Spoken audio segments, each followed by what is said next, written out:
नमस्कार। आकाशवाणी से प्रस्तुत है समाचार प्रभात।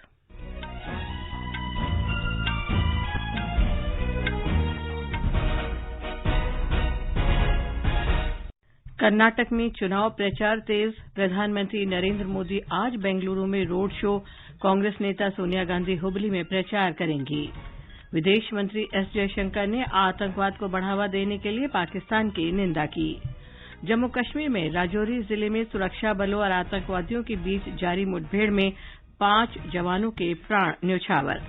मौसम विभाग ने चक्रवात की आशंका के कारण मछुआरों और छोटे जहाजों को कल से अंडमान और निकोबार द्वीप समूह के आसपास के क्षेत्र में समुद्र में न जाने की सलाह दी।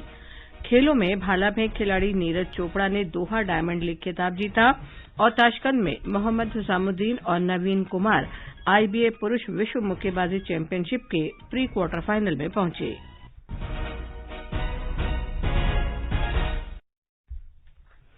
समाचार प्रभात के साथ मैं लवली निगम।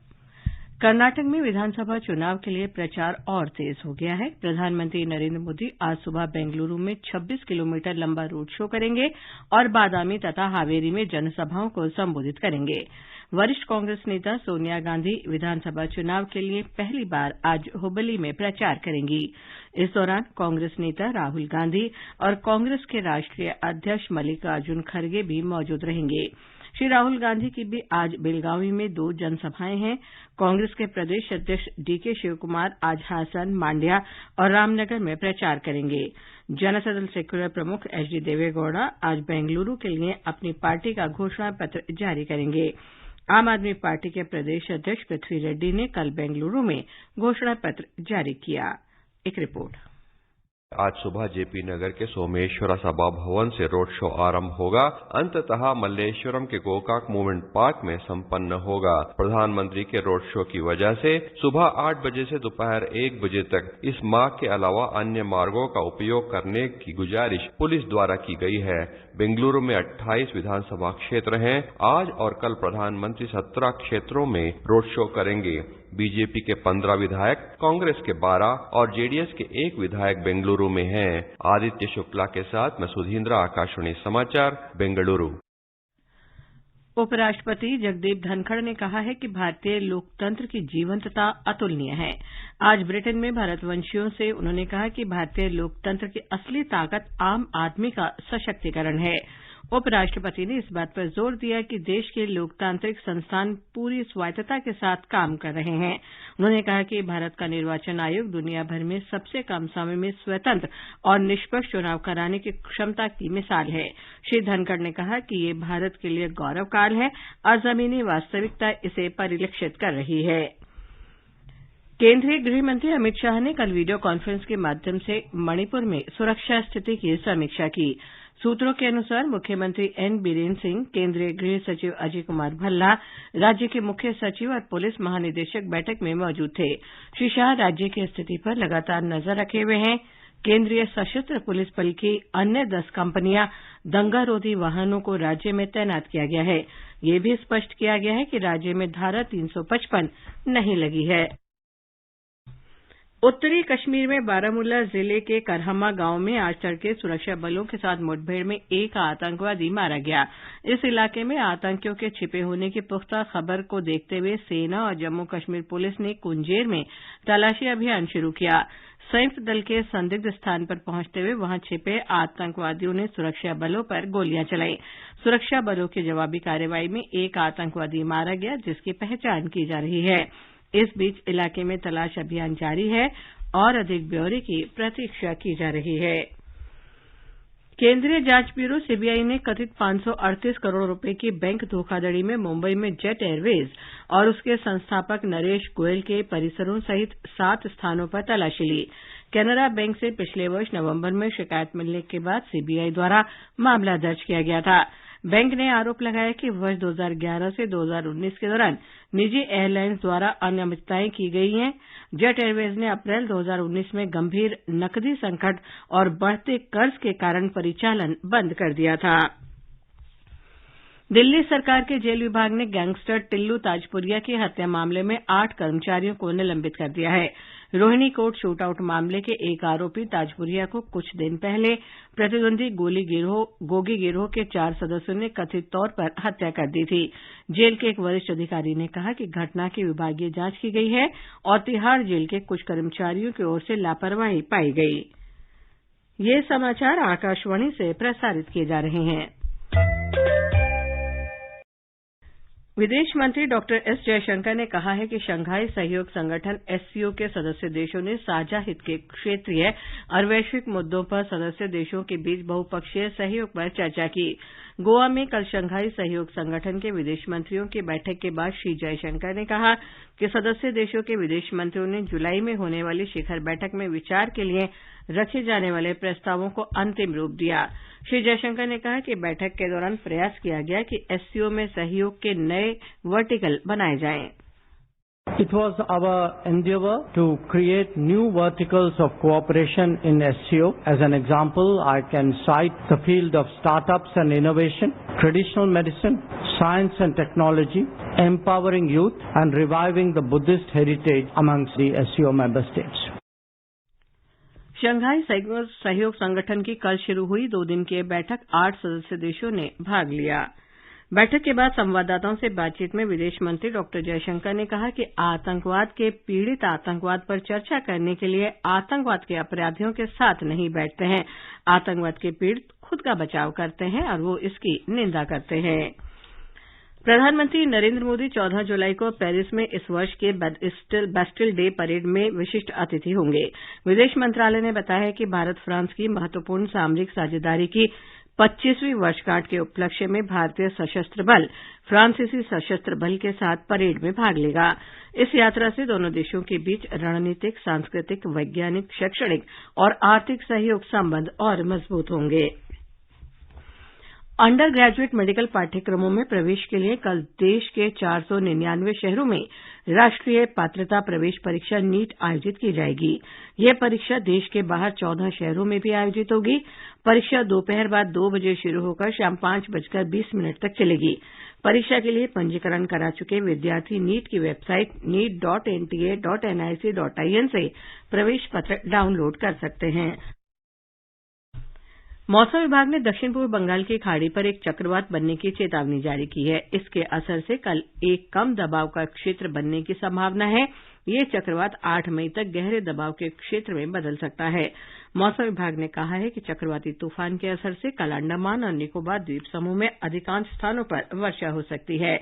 मौसम विभाग ने मछुआरों, छोटे जहाजों और नौकाओं को दक्षिण पूर्व बंगाल की खाड़ी और आसपास के समुद्री क्षेत्रों में न जाने की सलाह दी है। इस दौरान लोगों से कोरोना वायरस से मृत्यु दर जनवरी 2021 में प्रति सप्ताह 1 लाख से अधिक थी। भारी बर्फबारी और खराब मौसम के कारण एक बार फिर केदारनाथ धाम यात्रा को रोक दिया गया है।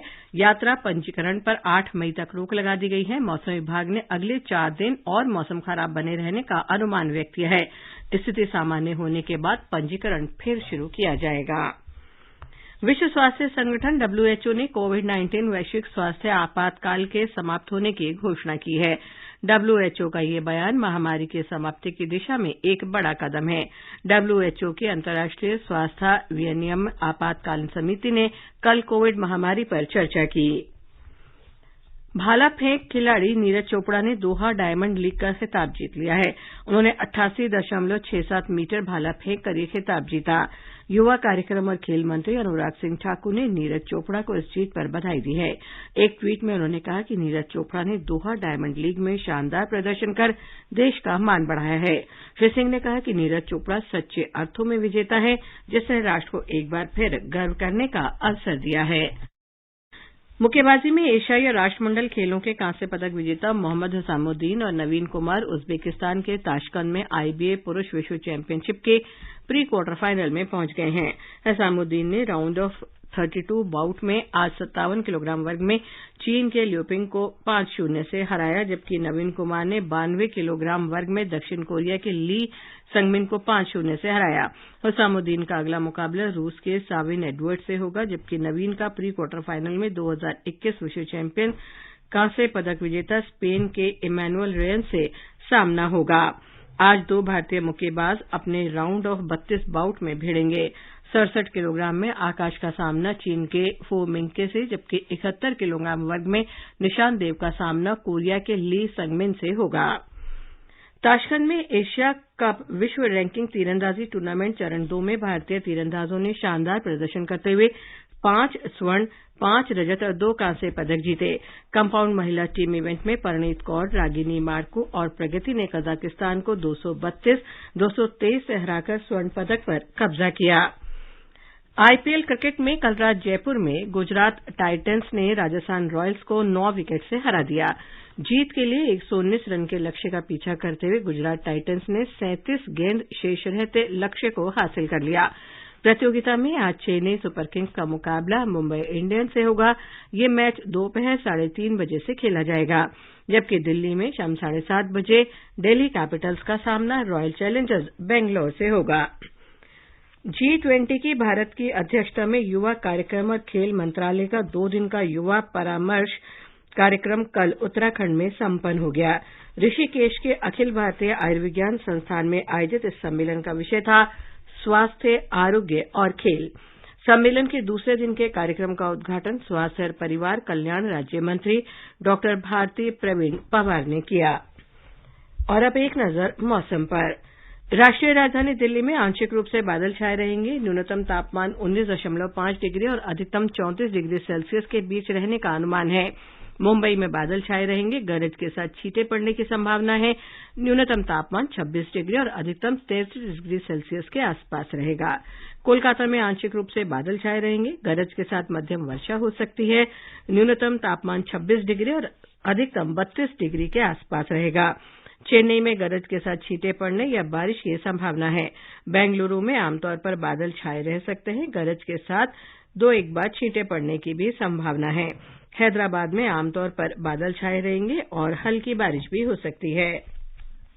ये समाचार हमारी वेबसाइट newsonair.gov.in/hindi पर भी उपलब्ध हैं। और अब समाचार पत्रों की सुर्खियों के साथ हैं चंद्रिका जोशी। धन्यवाद लवलीन। जम्मू कश्मीर के राजौरी जिले में आतंकवादियों से मुठभेड़ के दौरान सेना के 5 जवानों के बलिदान को सभी अखबारों ने प्रमुखता से दिया है।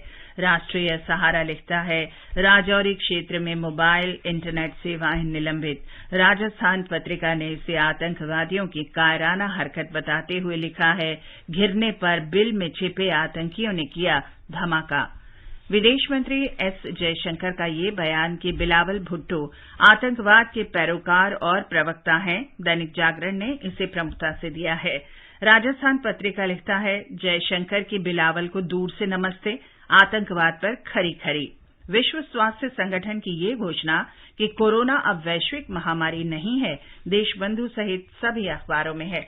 पत्र लिखता है, 30 जनवरी 2020 को घोषित की गई थी वैश्विक महामारी। अमर उजाला की सुर्खी है, महामारी के बाद स्वास्थ्य क्षेत्र में सुधार, 125 देशों में मिले बेहतर संकेत।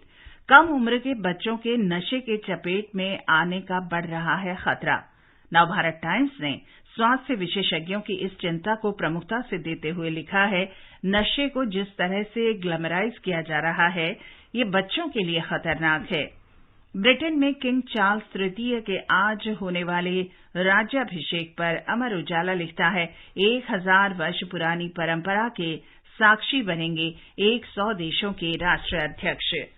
बेतहाशा बढ़ते दाम से फीकी हुई सोने की चमक जनसत्ता के पहले पन्ने पर है। पत्र ने लिखा है, जनवरी से मार्च के 3 महीनों में भारतीयों ने इस पीली धातु से मुंह मोड़ा। अंत में मुख्य समाचार एक बार फिर। कर्नाटक में चुनाव प्रचार तेज। प्रधानमंत्री नरेंद्र मोदी आज बेंगलुरु में रोड शो करेंगे। कांग्रेस नेता सोनिया गांधी हुबली में प्रचार करेंगी। विदेश मंत्री एस जयशंकर ने आतंकवाद को बढ़ावा देने के लिए पाकिस्तान की निंदा की। जम्मू कश्मीर में राजौरी जिले में सुरक्षा बलों और आतंकवादियों के बीच जारी मुठभेड़ में 5 जवानों के प्राण न्यौछावर। मौसम विभाग ने चक्रवात की आशंका के कारण मछुआरों और छोटे जहाजों को कल से अंडमान और निकोबार द्वीप समूह के आसपास के क्षेत्रों में समुद्र में न जाने की सलाह दी। खेलों में भाला फेंक खिलाड़ी नीरज चोपड़ा ने दोहा डायमंड लीग खिताब जीता। इसके साथ ही समाचार प्रभात का ये अंक समाप्त हुआ। नमस्कार।